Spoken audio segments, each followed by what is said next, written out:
არ გაიფორმოს საკუთარ სახელზე კომერციული უძრავი ქონება. მე ვარ ლევან ლაბარტყავა, უძრავი ქონების ლიცენზირებული ექსპერტი.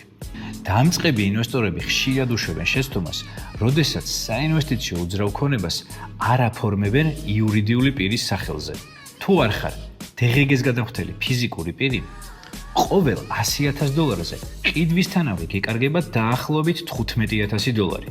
მეორე, როდესაც შენ სახელზე რეგისტრირებული კომერციული უძრავი ქონებით სახელშეკრულებო ურთიერთობაში შედიხარ სხვა იურიდიულ პირებთან, დავების წარმოშობის შემთხვევაში საფრთხეს უქმნი შენს პირად ქონებასაც.